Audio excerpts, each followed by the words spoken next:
मजा आली. खरं तर टीम सगळी खूप अमेझिंग आहे.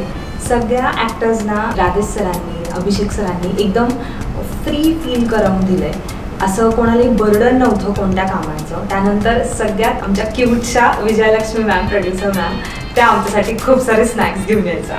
असं नकळत विचारलं जायचं कधी कधी कोणाचं फेवरेट काय आहे, आणि दुसऱ्या दिवशी ब्रेकफास्टला ते असायचं किंवा संध्याकाळी डिनरमध्ये ते सगळं यायचं. यार खूप मजा आली काम करताना. मेन म्हणजे प्रोडक्शनने ना हा फोकस केला की कोणाला ना कोणत्या गोष्टीचा स्ट्रेस नाही यायला. सो त्यांनी खूप फ्री ॲटमॉस्फिअर क्रिएट करून ठेवलं होतं. मजा आली. असं वाटलं फ्रेंड्ससोबत काम करतं. मला एका फ्रेंड थ्रू कळलं की दिनेश सर जे रायटर आहेत त्यांनी एक स्क्रिप्ट लिहिली आहे आणि असा असा प्रोजेक्ट होऊ शकणार. तर मला असं झालं की लॉकडाऊन स्टोरी, तर त्याच्यावर काय बनणार या प्रोजेक्ट, आणि आत्ता केला तरी रिस्पॉन्स येईल का, असं माझं रिॲक्शन होतं पहिलं.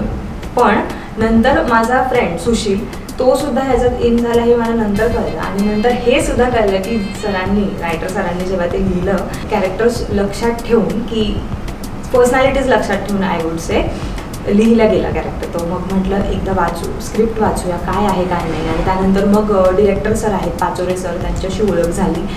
सरांनी आम्हाला त्यांच्या ऑफिसला बोलवलं. तिथे टीममधले जे काही काय आहे फायनलायझेशन आहे की नाही गोष्टी, सो तिथे गेलो. तिथे थोडंसं बोलणं झालं. तिथे सरांनी ऑडिशन्स घेतल्या. आय वुड से की पर्सनॅलिटीज चेक केल्या असाव्यात सरांनी, आणि झालं यार सगळं. वाटलं नव्हतं की इतकं का मोठा प्रोजेक्ट आणि इतकं सगळं असेल. खूप अमेझिंग आहे. मला जेन्युइनली कधीच असं वाटलं नव्हतं की मी एवढा मोठ्या प्रोजेक्टचा माझ्या करिअरच्या एकदम स्टार्टिंग पॉईंटला पार्ट होऊ शकते. आणि ते सुद्धा मेन कॅरेक्टरमध्ये मला बघितलं जाऊ शकतं.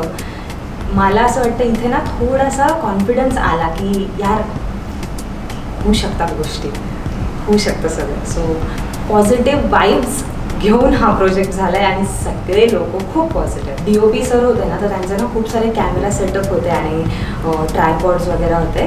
तर एक आहे ना खूप मोठा ट्रायपॉड होता आणि त्याची लाईन मे बी माझ्या हाईटच्या थोडीशी 2-3 इंचवर असेल असं काहीसा होता. आणि माझं नव्हतं लक्ष. सेटवर ॲक्च्युली खूप सांभाळून सगळ्या गोष्टी कराव्या लागतात बिकॉज ऑफ द सेटअप.